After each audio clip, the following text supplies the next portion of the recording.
राधे राधे, जय श्री कृष्णा। मैं सीमा सिंह बड़ों को चरण इस पर, छोटों को प्यार और बराबर वालों को नमस्कार करती हूँ। आज हम पूर्णिमा के दिन श्री सत्यनारायण भगवान की व्रत कथा सुनेंगे।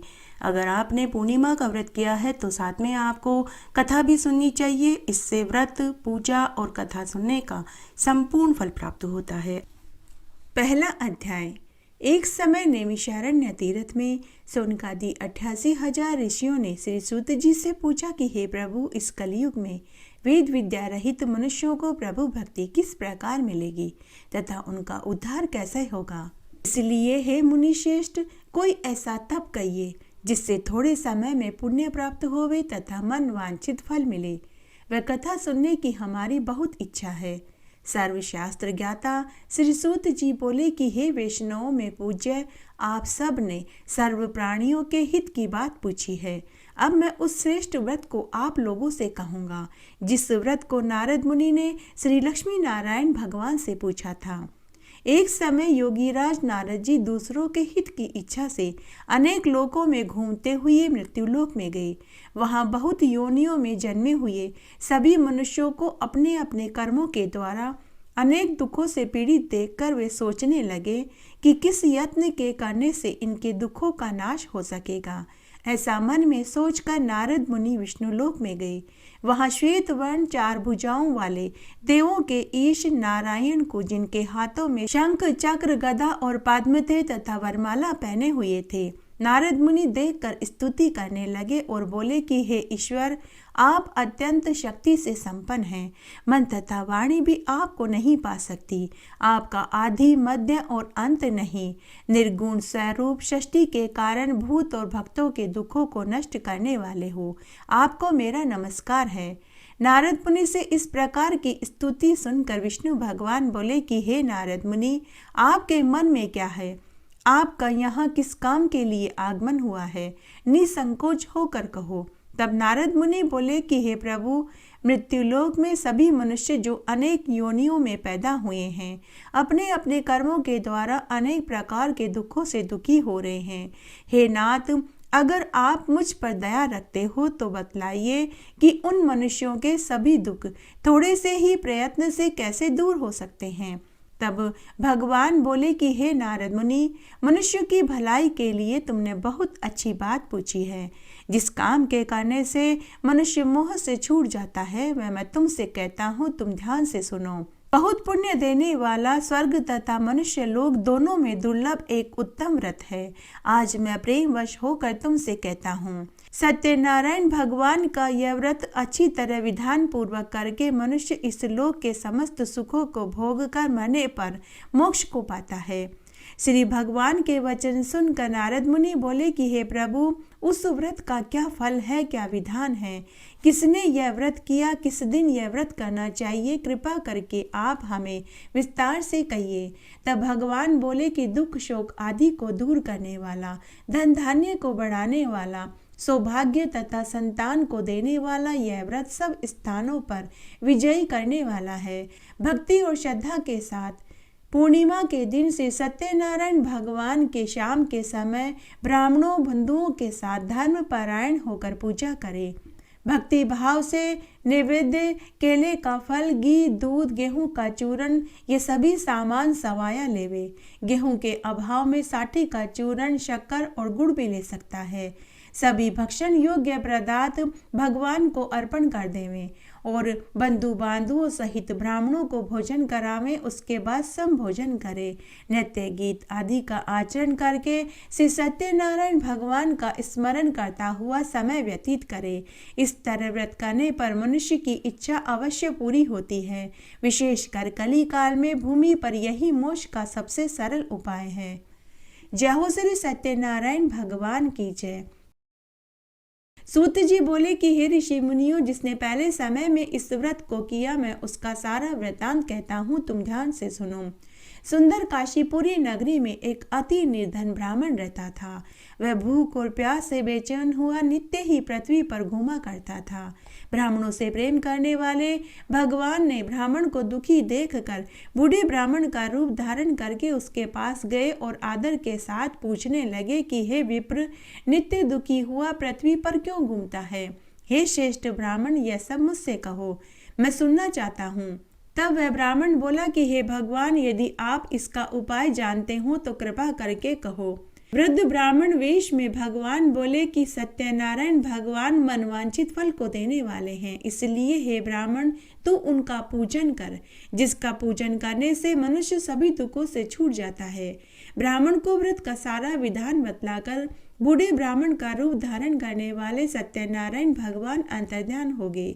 जिस व्रत को वृद्ध ब्राह्मण ने बतलाया मैं उसको करूंगा, यह निश्चय करने पर उस ब्राह्मण को रात्रि में नींद भी नहीं आई। वह सवेरे ही उठ सत्यनारायण भगवान के व्रत का संकल्प करके भिक्षा के लिए चला गया। उस दिन उसको भिक्षा में बहुत सा धन मिला, इससे वह बंधु बांधुओं के साथ सत्यनारायण भगवान का उसने व्रत किया। उस व्रत को करने से वह ब्राह्मण सभी दुखों से छूटकर अनेक प्रकार की संपत्तियों से युक्त हुआ। उस समय से वह ब्राह्मण हर महीने पूर्णिमा के दिन से सत्यनारायण भगवान का व्रत करने लगा। इस तरह नारद जी ने सत्यनारायण का कहा हुआ यह व्रत मैंने तुमसे कहा। हे विप्रो, अब मैं और तुमसे क्या कहूँ। तब ऋषि बोले कि हे मुनिवर, संसार में उस ब्राह्मण से सुनकर किस किस ने इस व्रत को किया वह सब हम सुनना चाहते हैं। इसके लिए हमारे मन में अपार श्रद्धा है। सूत जी बोले कि हे ऋषि मुनियों, जिसने इस व्रत को किया वह सब मैं तुमसे कहता हूँ। एक समय वह ब्राह्मण धन और ऐश्वर्य के साथ बंधु बांधुओं के साथ व्रत करने को तैयार हुआ। उसी समय एक लकड़ी बेचने वाला बूढ़ा आदमी आया। बाहर लकड़ियों को रख कर ब्राह्मण के मकान में गया। प्यास से दुखी लकड़हारा उनको व्रत करते हुए देखकर नमस्कार करके कहने लगा कि आप ये क्या कर रहे हो, इसको करने से क्या फल मिलता है, कृपा करके मुझसे कहो। ब्राह्मण ने कहा कि सब मनोकामनाओं को पूरा करने वाला यह सत्यनारायण भगवान का व्रत है। इसकी ही कृपा से मेरे यहाँ धन धान्य की प्राप्ति हुई है। ब्राह्मण से व्रत के बारे में जानकर लकड़हारा बहुत प्रसन्न हुआ। चरणामत लेकर प्रसाद खाने के बाद वह घर आया। लकड़हारे ने मन में संकल्प किया कि आज गांव में लकड़ी बेचने से जो धन मिलेगा मैं उसी से श्री सत्यनारायण भगवान का उत्तम व्रत करूंगा। यह मन में विचार कर वह बूढ़ा लकड़हारा लकड़ियां अपने सिर पर रख कर जिस नगर में धनवान लोग रहते थे वह ऐसे सुंदर नगर में गया। उस रोज उसे उन लकड़ियों का दाम पहले दिनों से चौगुना मिला। तब वह बूढ़ा लकड़हारा दाम ले अति प्रसन्न होकर पक्के केले की फली, शक्कर, घी, दूध, दही, गेहूं का चूरन, भगवान की सभी सामग्रियां लेकर अपने घर आया। फिर उसने अपने बंधु बांधुओं को बुलाकर भगवान का पूजन किया, व्रत किया और आरती करी। उस व्रत के प्रभाव से वह बूढ़ा लकड़हारा धन धान्य पुत्र से युक्त हो इस संसार के समस्त सुखों को भोग कर मरने के बाद बैकुंठ को प्राप्त हुआ। जय हो श्री सत्यनारायण भगवान की जय। तीसरा अध्याय। सूत जी कहने लगे कि हे श्रेष्ठ मुनियों, अब आगे की कथा सुनो। पहले समय में उल्कामुख नाम का एक बुद्धिमान राजा था। वह सत्यवक्ता और जितेंद्रिय था। प्रतिदिन देव स्थानों में जाता, गरीबों को धन देकर उनके कष्ट दूर किया करता था। उसकी पत्नी कमल के समान मुख वाली और सती साध्वी थी। भद्रशिला नदी के तट पर उन दोनों ने सत्यनारायण भगवान का व्रत किया। उस समय वहां एक साधु वेश्य आया। उनके पास व्यापार के लिए बहुत सा धन था। वह नाव को किनारे पर ठहराकर राजा के पास गया और राजा को व्रत करते हुए देखकर विनय के साथ पूछने लगा कि हे महाराज, भक्ति युक्त चित्त से आप ये क्या कर रहे हैं? मेरी सुनने की अपार इच्छा है, कृपया करके आप मुझे बताइए। तो राजा ने कहा कि हे साधु, अपने बंधुओं के साथ पुत्र को देने वाला महाशक्तिवान सत्यनारायण भगवान का व्रत और पूजन कर रहा हूँ। राजा के वचन सुनकर साधु ने कहा कि हे महाराज, मुझसे इस व्रत का पूरा विधान कहिए। मैं भी आपके कथनानुसार इस व्रत को करूंगा। मेरी भी कोई संतान नहीं है और निश्चय ही इस व्रत को करने से मुझे भी संतान सुख की प्राप्ति होगी। राजा से व्रत का सारा विधान सुनकर व्यापार से निवृत्त हो वह आनंद के साथ अपने घर आया। साधु ने अपनी स्त्री को संतान देने वाले व्रत का समाचार सुनाया और कहा कि जब मेरे संतान होगी तब मैं इस व्रत को करूंगा। एक दिन उसकी स्त्री लीलावती पति के साथ आनंदित हो सांसारिक धर्म में प्रवृत्त होकर सत्यनारायण भगवान की कृपा से गर्भवती हो गई। 10वें महीने में उसने एक सुंदर कन्या को जन्म दिया। दिनों दिन वह कन्या इस तरह बढ़ने लगी जैसे शुक्ल पक्ष का चंद्रमा बढ़ता है। कन्या का नाम कलावती रखा गया। तब लीलावती ने मीठे शब्दों में अपने पति से कहा कि हे स्वामी, आपने जो संकल्प किया था कि भगवान का व्रत करूंगा, अब आप उस व्रत को करिए। साधु ने कहा कि हे प्रिय, इसके विवाह पर करूंगा। इस प्रकार अपनी पत्नी को आश्वासन देकर वह नगर को गया। कलावती पितृगृह में वृद्धि को प्राप्त हो गई। साधु ने जब नगर में सखियों के साथ अपनी पुत्री कलावती को देखा तो तुरंत ही दूत को बुला करके कहा कि मेरी पुत्री के लिए कोई सुयोग्य वर देख करके लाओ। साधु की आज्ञा पाकर दूत कंचन नगर पहुंचा। वहां पर बड़ी खोज और देखभाल कर लड़की के लिए सुयोग्य वणिक पुत्र को ले आया। उस सुयोग्य लड़के को देखकर साधु ने अपने बंधु बांधुओं सहित प्रसन्नचित अपनी पुत्री का विवाह उसके साथ कर दिया। किंतु दुर्भाग्य से विवाह के समय भी वह व्रत करना भूल गया। तब भगवान क्रोधित हो गए और उसे शाप दिया कि तुझे दारुण दुख प्राप्त होगा। अपने कार्य में कुशल साधु बनिया अपने जवाई सहित समुद्र के समीप रत्नपुर नगर में आया। वहां दोनों ससुर जवाई राजा चंद्रकेतु के नगर में व्यापार करने लगे। एक रोज भगवान सत्यनारायण की माया से प्रेरित कोई चोर राजा का धन चुराकर भाग रहा था, किंतु पीछे से राजा के दूतों को आता हुआ देखकर चोर ने घबराकर भागते हुए राजा के धन को वहीं चुपचाप रख दिया जहां वे दोनों ससुर जवाई ठहरे हुए थे। जब दूतों ने साधु वैश्य के पास राजा के धन को रखा देखा तो वे उन दोनों को बांध कर के ले गए और प्रसन्नता से राजा के समीप जाकर बोले कि हे महाराज, ये दो चोर हम पकड़ कर के लाए हैं, देख कर के आप आज्ञा दीजिए। तब राजा की आज्ञा से उनको कठिन कारावास में डाल दिया गया। उनका धन भी छीन लिया गया। सत्यनारायण भगवान के शाप से उसकी पत्नी घर पर बहुत दुखी हुई। घर पर जो धन था चोर चुरा कर के ले गया। शारीरिक मानसिक पीड़ा, भूख प्यास से अति दुखित हो अन्न की चिंता में कलावती एक ब्राह्मण के घर गई। वहां उसने सत्यनारायण भगवान का व्रत होते हुए देखा। फिर उसने कथा सुनी, प्रसाद ग्रहण किया और रात्रि में घर आई। माता ने कलावती से कहा कि हे पुत्री, अब तक कहाँ रही और तेरे मन में क्या है? कलावती बोली कि हे माता, मैंने आज एक ब्राह्मण के घर में श्री सत्यनारायण भगवान का व्रत होते हुए देखा। कन्या के वचन सुनकर लीलावती सत्यनारायण भगवान के पूजन की तैयारी करने लगी। लीलावती ने अपने परिवार और बंधुओं सहित श्री सत्यनारायण भगवान का पूजन किया और ये वर मांगा कि मेरे पति और दामाद शीघ्र ही घर आ जावें। साथ ही प्रार्थना करी कि हे प्रभु, हम सबका अपराध क्षमा करो। श्री सत्यनारायण भगवान इस व्रत से संतुष्ट हो गए और उधर राजा चंद्रकेतु को स्वप्न में दर्शन देकर कहा कि हे राजन, दोनों वेश्यों को प्रातः ही छोड़ दो और उनका सब धन जो तुमने ग्रहण किया है उन्हें वापस दे दो, नहीं तो तुम्हारा धन, राज्य, पुत्र सब नष्ट कर दूंगा। राजा से ऐसे वचन कहकर भगवान अंतर्ध्यान हो गए। प्रातःकाल राजा चंद्रकेतु ने सभा में अपना स्वप्न सुनाया। फिर दोनों वणिक पुत्रों को केस से मुक्त कर सभा में बुलाया। दोनों ने आते ही राजा को प्रणाम किया। तब राजा मीठे वचनों में बोले कि हे महानुभावों, भाग्यवश ऐसा कठिन दुख तुम्हें प्राप्त हुआ है, अब तुम्हें कोई भय नहीं। ऐसा कहकर राजा ने उनको नए नए वस्त्र आभूषण पहनाए और उनका जितना धन लिया था उसे दुगना धन देकर उनको विदा कर दिया। दोनों वेश्य अपने घर को चल दिए। जय हो श्री सत्यनारायण भगवान की जय। चौथा अध्याय। सूत जी बोले कि वेश्या ने मंगलाचर करके यात्रा आरंभ करी और अपने नगर को चला। थोड़ी दूर निकलने पर दंडी वेशधारी सत्यनारायण भगवान ने उनसे पूछा कि हे साधु, तेरी नाव में क्या है? अभिमानिक वणिक हंसता हुआ बोला कि हे दंडी, आप ऐसा क्यों पूछते हैं? क्या धन लेने की इच्छा है? मेरी नाव में तो बेलपत्ते भरे पड़े हैं। वेश्या का कठोर वचन सुनकर भगवान ने कहा कि तुम्हारा वचन सत्य हो। दंडी ऐसा कहकर वहां से कुछ दूरी पर जाकर समुद्र के किनारे बैठ गए। दंडी के जाने के बाद वेश्या ने नित्य क्रिया करने के बाद नाव को ऊंची उठी देखकर अचंबा किया और नाव में बैल पत्ते देखकर मूर्छित होकर जमीन पर गिर पड़ा। थोड़ी देर बाद जब मूर्छा खुली तो वह शोक करने लगा। तब उसका दामाद बोला कि पिताजी, आप शोक न करें, यह दंडी का श्राप है, अतः हमें उनकी शरण में चलना चाहिए, तभी हमारी मनोकामना पूरी होगी।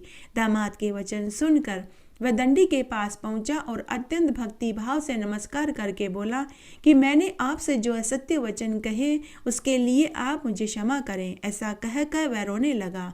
तब दंडी भगवान बोले कि हे वणिक पुत्र, मेरी आज्ञा से बार बार तुझे दुख प्राप्त हुआ है। तू मेरी पूजा और व्रत से विमुख हुआ है। साधु बोला कि हे ईश्वर, आपकी माया से मोहित ब्रह्मा आदि भी आपके रूप को नहीं जानते, तब मैं अज्ञानी कैसे जान सकता हूँ। आप प्रसन्न हुइए, मैं सामर्थ्य के अनुसार आपकी पूजा करूँगा, व्रत करूँगा। आप मेरी रक्षा करो और पहले के समान मेरी नौका में धन भर दो। उसके भक्ति युक्त वचन सुनकर भगवान प्रसन्न हो गए और उसकी इच्छा अनुसार वरदान देकर अंतर्ध्यान हो गए। तब उन्होंने नाव पर आकर देखा तो नाव धन से परिपूर्ण थी। फिर भगवान सत्यनारायण का पूजन कर साथियों सहित अपने नगर को गया। जब अपने नगर के निकट पहुंचा तब दूत को घर भेजा। दूत ने साधु के घर जाकर उसकी स्त्री को नमस्कार करके कहा कि साधु अपने दामाद सहित नगर के समीप आ गए हैं। ऐसा सुनकर साधु की स्त्री ने बड़े हर्ष के साथ सत्यनारायण भगवान का पूजन किया, प्रसाद ग्रहण किया और पुत्री से कहा कि मैं अपने पति के दर्शन को जाती हूँ, तो कार्य पूरा करके शीघ्र आ जाना। माता के वचन सुनकर कलावती प्रसाद छोड़ पति के पास गई।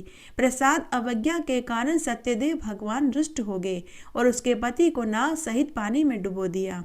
कलावती अपने पति को न देखकर रोती हुई जमीन पर गिर पड़ी। इस तरह नौका को डूबा हुआ और कन्या को रोता देखकर साधु दुखित हो गया और हाथ जोड़कर सत्यनारायण भगवान से बोला कि हे प्रभु, मुझसे या मेरे परिवार से जो भूल हुई है उसे क्षमा करो। उसके दीनहीन वचन सुनकर सत्यदेव भगवान प्रसन्न हो गए और आकाशवाणी हुई कि हे साधु, तेरी कन्या मेरे प्रसाद को छोड़कर आई है, इसलिए इसका पति अदृश्य हुआ है। यदि यह घर जाकर प्रसाद खाकर लौटे तो इसे इसका पति अवश्य मिलेगा। ऐसी आकाशवाणी सुनकर कलावती घर गई, प्रसाद खाकर आई। फिर उसने आकर पति के दर्शन किए। उसके बाद साधु ने बंधु बांधुओं सहित श्री सत्यदेव भगवान का विधि पूर्वक पूजन किया, कथा सुनी, आरती करी। उस दिन के बाद वह साधु अपने परिवार के साथ हर महीने पूर्णिमा का व्रत करने लगा और वह इस जीवन के समस्त सुखों को भोग कर मरने के बाद स्वर्गलोक को प्राप्त हुआ। जय हो श्री सत्यनारायण भगवान की जय। 5वां अध्याय। सूत जी बोले कि हे ऋषियों, मैं और भी कथा कहता हूँ, तुम ध्यान से सुनो। प्रजा पालन में लीन तुंगध्वज नाम का एक राजा था। उसने भी भगवान का प्रसाद त्याग कर बहुत दुख पाया। एक समय वन में जाकर वन्य पशुओं को मारकर बड़ के पेड़ के नीचे आकर के बैठा। वहां उसने ग्वालों को भक्ति भाव से बांधुओं सहित सत्यनारायण का पूजन करते हुए देखा। राजा देखकर भी अभिमानवश वहां नहीं गया और नहीं नमस्कार किया। जब ग्वालों ने भगवान का प्रसाद राजा के सामने रखा तो राजा ने प्रसाद को त्याग दिया और अपनी सुंदर नगरी में चला गया। वहां उसने अपना सब कुछ नष्ट पाया तो राजा जान गया कि यह सब कुछ भगवान ने किया है। तब वह विश्वास कर ग्वालों के समीप आया, विधि विधान से श्री सत्यनारायण भगवान की कथा सुनी, पूजन किया और प्रसाद ग्रहण किया तो सत्यदेव भगवान की कृपा से सब पहले जैसा हो गया और दीर्घ काल तक सुख भोग करने के बाद स्वर्ग को प्राप्त हुआ। जो मनुष्य इस परम दुर्लभ व्रत को करेगा, भगवान सत्यदेव की कृपा से उसे धन धान्य की प्राप्ति होगी। निर्धन धनी हो जाएगा, बंदी बंधन से मुक्त हो जाएगा और निर्भय हो जाएगा। संतानहीनों को संतान प्राप्त होगी। सब मनोरथ पूर्ण होकर अंत में बैकुंठ धाम को जाता है। जिन्होंने पहले इस व्रत को किया, अब उसके दूसरे जन्म की कथा कहता हूँ, तुम ध्यान से सुनो। वृद्ध शतानन ब्राह्मण ने सुदामा का जन्म लेकर मोक्ष को पाया। उल्कामुख नाम का राजा दशरथ होकर बैकुंठ को प्राप्त हुआ। साधु नाम के वेश्य ने मोरध्वज बनकर अपने पुत्र को आरे से चीर कर मोक्ष को प्राप्त हुआ। महाराज तुंगध्वज ने स्वयंभू होकर भगवान में भक्ति युक्त हो कर्म कर मोक्ष को प्राप्त हुआ। जय हो श्री सत्यनारायण भगवान की जय। जय हो श्री सत्यदेव भगवान की जय।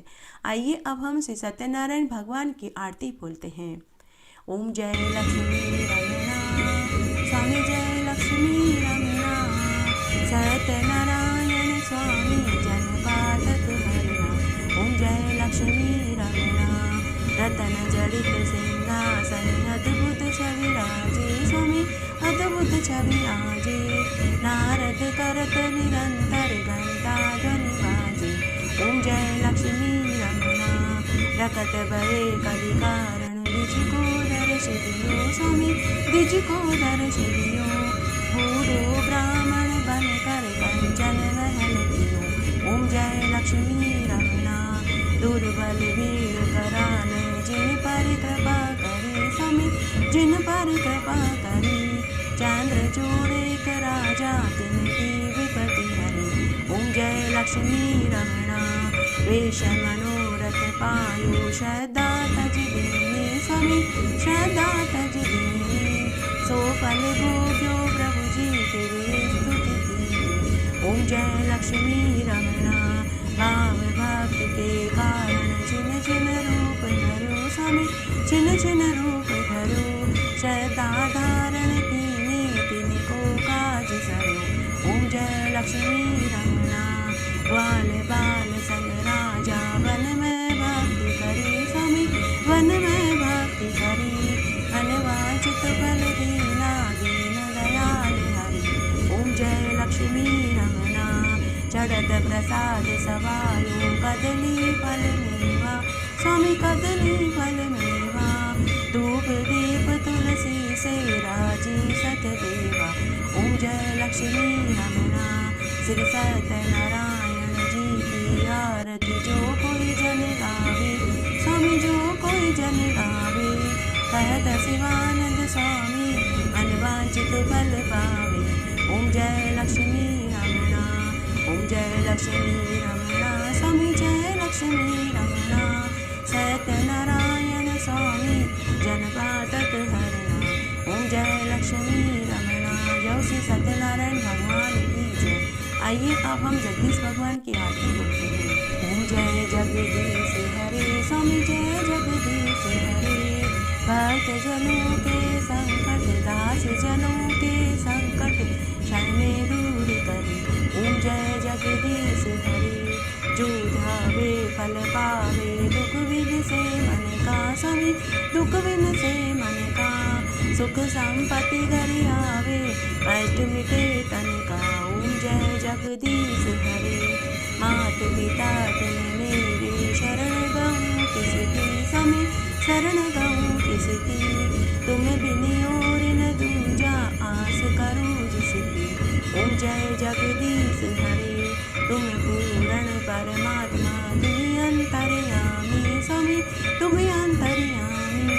पार ब्रह्म परमेश्वर तुम सबके स्वामी, ओम जय जगदीश हरे। तुम करुणा के सागर तुम पालन करता स्वामी, तुम पालन करता। मैं मूरत कलगामी कृपा करो भरता, ओम जय जगदीश हरे। तुम हो एक अगोचर सबके प्राणपति स्वामी, सबके प्राणपति। किस विध मिलूं दया में तुमको मैं कुमति, ओम जय जगदीश हरे। दीन बंधु दुख हरता तुम ठाकुर मेरे स्वामी, तुम रक्षक मेरे। अपने हाथ उठाओ द्वार बड़ा तेरे, ओम जय जगदीश हरे। विषय विकार मिटाओ पाप हरो देवा स्वामी, पाप हरो देवा। श्रद्धा भक्ति बढ़ाओ संतन की सेवा, ओम जय जगदीश हरे। इस तरह आज हमने पूर्णिमा के दिन श्री सत्यनारायण भगवान की संपूर्ण व्रत कथा सुनी, साथ ही सत्यनारायण भगवान की आरती और जगदीश भगवान की आरती सुनी। आशा करती हूँ यह वीडियो आपको जरूर पसंद आएगा। मेरे साथ बने रहने के लिए आपका धन्यवाद। आगे आने वाली कथा कहानियों के लिए भी आप इसी तरह मेरे साथ बने रहें। धन्यवाद।